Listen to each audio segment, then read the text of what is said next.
지금 봉독한 말씀을 들으시면서 이런 의문이 드실지 모르겠습니다. 지난 주일이 부활주일이었는데 왜 또 십자가인가? 물론 사순절을 지내고 우리는 지난 부활주일부터 부활의 빛 가운데 있습니다. 그런데 그렇다고 해서 우리가 이제 십자가와 무관한 것이 아닙니다. 십자가 없는 부활은 없습니다. 이제 우리가 해야 할 것은 이 부활의 능력을 힘입고 여전히 주님의 십자가를 붙들어야 합니다.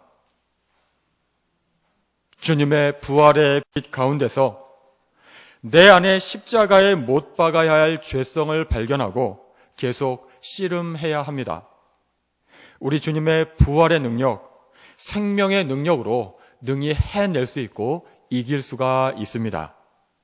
우리가 성경의 말씀을 읽을 때 말씀이 거울이 되어서 나의 모습을 비추어 줍니다. 오늘 말씀을 통해서도 나의 모습이 어떠한지 비추어 보면서 부활의 능력으로 나 자신을 십자가에 못 박고 새로워지는 은혜가 있기를 기대합니다. 오늘 말씀을 보면 세 종류의 죄된 인간의 모습이 등장합니다. 먼저 등장하는 인물은 빌라도입니다. 오늘 본문 말씀에서 빌라도는 3번이나 예수님이 죄가 없으심을 공개적으로 말합니다. 먼저 18장 38절 말씀입니다. 빌라도가 이르되 진리가 무엇이냐 하더라. 이 말을 하고 다시 유대인들에게 나가서 이르되 나는 그에게서 아무 죄도 찾지 못하였노라.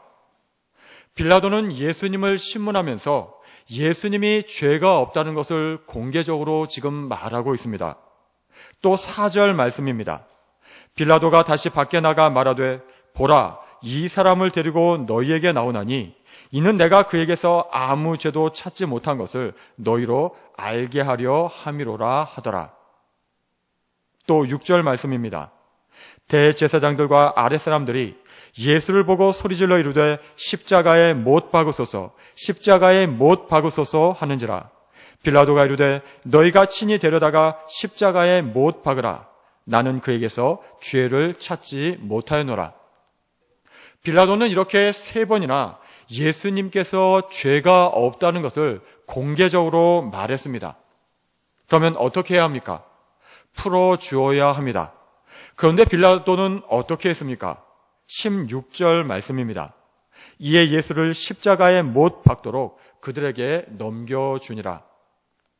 왜 죄가 없다고 해놓고서는 예수님을 십자가에 못 박도록 내어주었습니까? 12절 말씀을 보겠습니다. 이러함으로 빌라도가 예수를 놓으려고 힘썼으나 유대인들이 소리질러 이르되 이 사람을 놓으면 가이사의 충신이 아니니이다. 무릇 자기를 왕이라 하는 자는 가이사를 반역하는 것이니이다. 빌라도는 예수를 놓으려고 힘썼다고 합니다. 그러나 빌라도는 예수님을 채찍질했습니다. 채찍에 맞은 그 처참한 모습으로 동정심을 유발해서 적당히 이 무리들과 타협하려고 한 것입니다. 1절 말씀입니다. 이에 빌라도가 예수를 데려다가 채찍질하더라. 그러나 죄가 없으면 채찍질도 해서는 안 됩니다. 대제사장이 주동이 되어 예수님을 죽이려는 이 무리들은 큰 소리로 외치면서 빌라도를 위협했습니다. 자기를 왕이라고 하는 자를 놓아주면 가이사의 충신이 아니라고 하면서 빌라도를 몰아붙입니다. 이런 상황에서 빌라도는 자기의 정치적인 입지를 고려하게 됩니다. 자기가 다스리는 지역이 평안해야 가이사에게 점수를 얻을 수 있는데 일이 크게 벌어질 것 같자 죄 없는 사람을 십자가에 내어주는 것입니다. 빌라도는 진리 앞에서 진실을 외면하고 회피하고자 했습니다. 자기 안위를 위해서 죄 없는 자를 채찍질하고 십자가에 내어주었습니다. 하나님의 아들을 십자가에 못 박는 엄청난 죄인이 되어버렸습니다. 두 번째로 대제사장과 종교 지도자들은 어떻습니까? 이들은 왜 예수님을 죽이려고 혈안이 되어 있습니까? 그들의 종교적인 기득권을 지키기 위해서입니다. 자기들이 하나님을 잘못 믿고 있다고 지적하시는 예수님을 눈엣 가시로 여겼습니다. 자기들의 잘못을 고치려 하지 않고 자기들의 잘못을 지적하는 예수님을 오히려 죽이려고 했습니다. 빌라도는 풀어주려고 했는데 이들은 예수님을 십자가에 못 박으라고 외쳤습니다. 15절에 보면 가이사 외에는 우리에게 왕이 없다, 이런 말까지 하면서 왕이신 하나님을 부정하는 불신하는 말까지도 쏟아내었습니다. 15절 말씀입니다. 그들이 소리 지르되 없이 하소서 없이 하소서, 그를 십자가에 못 박게 하소서. 빌라도가 이르되 내가 너희 왕을 십자가에 못 박으랴. 대제사장들이 대답하되 가이사 외에 우리에게 왕이 없나이다 하니, 가이사 외에는 우리에게 왕이 없다고 이런 말까지 하고 있습니다. 그럼 하나님은 누구십니까? 또 군중들은 어떻습니까? 예수님께서 예루살렘에 입성하실 때 종려나무 가지를 흔들면서 예수님을 다윗의 자손이라고 했습니다. 예수님을 메시아로 인정했습니다. 그런데 왜 이제는 십자가에 못 박으라고 흥분하며 외치고 있습니까? 예수님의 모습이 자기들이 기대했던 메시아의 모습이 아니었기 때문입니다. 메시아가 와서 자기들을 로마로부터 해방시켜 줄 줄 알았습니다. 그런데 이 예수라는 사람의 모습이 초라하기 그지 없었던 것입니다. 로마로부터 해방시켜 주기는커녕 로마 군인들에게 붙잡혀서 모욕을 당하고 있습니다. 기대가 컸던 만큼 실망도 컸고 화까지 치밀었던 것입니다. 그러나 예수님은 이들을 위해서 십자가에서 자신을 내어주셨습니다. 이들이 죽을 죄인인데 오히려 이들을 대표해서 강도 바라바가 대신 풀려났습니다. 18장 39절 40절 말씀입니다. 6월절이면 내가 너희에게 한 사람을 놓아주는 전례가 있으니 그러면 너희는 내가 유대인의 왕을 너희에게 놓아주기를 원하느냐 하니, 그들이 또 소리질러 이르되 이 사람이 아니라 바라바라 하니 바라바는 강도였더라. 그러면 나의 신앙의 모습은 어떻습니까? 빌라도처럼 나의 안위를 위해서 죄 없는 사람에 대해 서슴없이 해를 입히고 있지는 않습니까?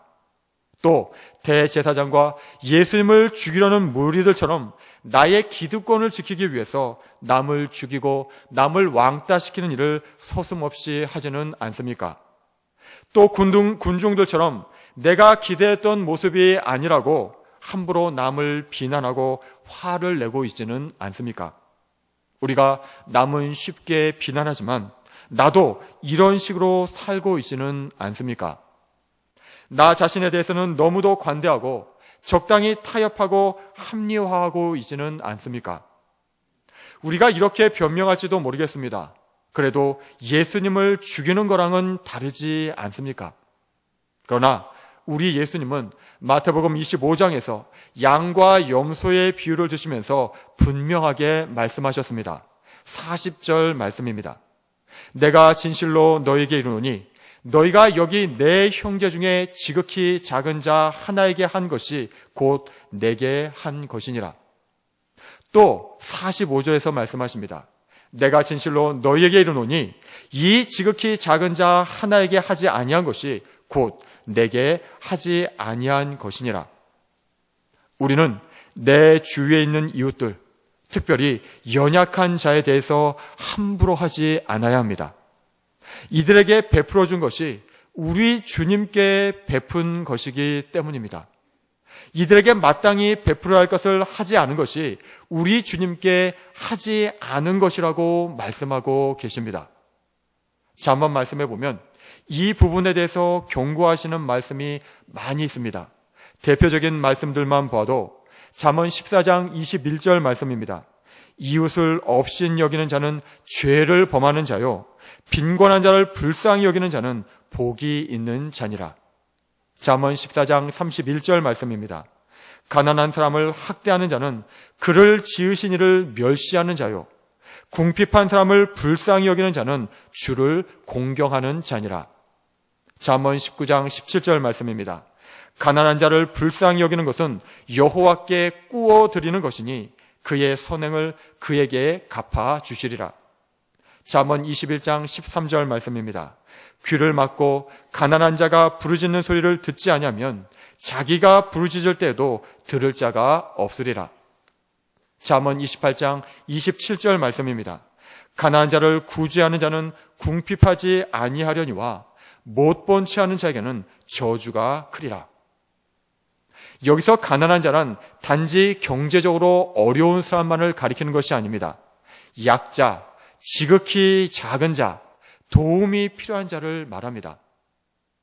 교회에서는 주님께 헌금을 하고 헌물을 하면서도 주변에 있는 이웃들에게 소홀히 한다면 이것은 제대로 된 신앙이라고 말할 수가 없습니다.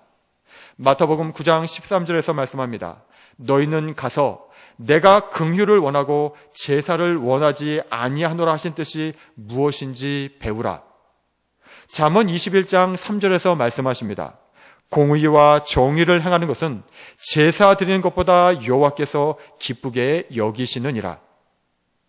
그러면 다시 우리의 모습은 어떻습니까? 강한 자에게 약하고 약한 자에게 함부로 하는 모습은 아닙니까? 이런 강도 같은 나를 대신해서 예수님께서 대신 십자가에서 죽으셨습니다. 덕분에 강도 바라바와 별 다를 바 없는 내가 지금 죽지 않고 살아 있습니다. 그래서 이제는 함부로 살 수 없습니다. 이제 나의 잘못된 모습을 십자가에 못 박고 부활하신 주님과 함께 새로운 모습으로 살아가야만 합니다. 그리고 또 한 가지, 이 부분을 실천함과 동시에 우리는 하나님께서 우리 교회에 보내주신 분들을 사랑으로 잘 챙겨야만 합니다. 올해만도 우리 교회에 새 가족들이 10분이 등록하셨습니다. 오늘 한 분 더 등록하셔서 11분이 등록하셨습니다. 알고 계십니까? 얼마나 관심을 갖고 계십니까? 지난 부활주일에는 관계전도 훈련을 받으신 분들이 이웃들을 초청했는데 22분이 우리 교회에 방문해 주셨습니다. 이분들 중에 교회에 등록하겠다고 하신 분도 있습니다. 그리고 지난 주일에 못 오셔서 오늘 오신 분도 있습니다. 아직 코로나가 종식되지 않은 상황인데 하나님께서 정말로 많은 분들을 우리 교회에 보내주고 계십니다. 이것은 입당을 앞두고 있는 우리 교회 상황과 무관하지 않습니다.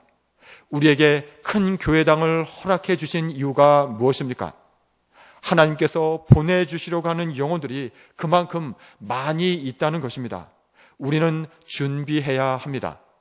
우리가 정말 환영하는 마음으로, 사랑의 마음으로, 주님의 마음으로 맞이해야 하고 관심 가져야 합니다. 우리 교회에서 주님을 만나고 주님을 알아가고 믿음의 뿌리를 계속해서 깊이 뿌리 내릴 수 있도록 우리가 관심을 갖고 도와주어야 합니다. 새 교회당 입당을 앞두고 오늘 특별히 하나님께서 우리에게 많은 말씀을 들려주셨습니다. 우리 모두 우리에게 원하시는 하나님의 마음과 뜻을 알아서 그 하나님의 마음과 뜻을 이루어 드릴 수 있기를 간절히 소망합니다. 오늘 특별히 8여전도의 헌신 예배로 드리고 있는데 어제 8여전도의 회원들이 새교회당 3층을 맡아서 구슬땀을 흘리면서 쓸고 닦고 열심히 청소하시는 모습을 보았습니다. 71세에서 75세까지 대신 우리 은퇴하신 분들이 대부분이신데 얼마나 정성스럽게 또 그 연약한 몸으로 열심히 하시는지 참으로 감동을 받았습니다. 우리 동교회가 여기까지 온 것이 바로 이분들의 이러한 기도와 땀과 수고라는 생각이 많이 들었습니다. 계속해서 그 마음과 정성으로 날마다 새로워져서 우리 8여전도의 회원들뿐만 아니라 우리 모두가 주님의 마음과 뜻을 아름답게 이루어갈 수 있도록 간절히 축복합니다. 기도하겠습니다. 하나님 아버지, 남을 비난하기는 쉽지만 나 자신을 돌아보며 고치기는 참으로 어려운 것을 경험합니다. 오늘 주신 말씀을 거울 삼아 우리 자신을 돌아보게 하시고 주님의 십자가를 붙들고 주님의 부활의 능력을 힘으로 삼아 날마다 새로워지게 하여 주옵소서. 그리하여 우리 도원교회 옥동 시대를 앞두고 우리를 준비시켜 주시고 또한 우리를 사용하여 주옵소서. 예수님의 이름으로 기도드립니다. 아멘.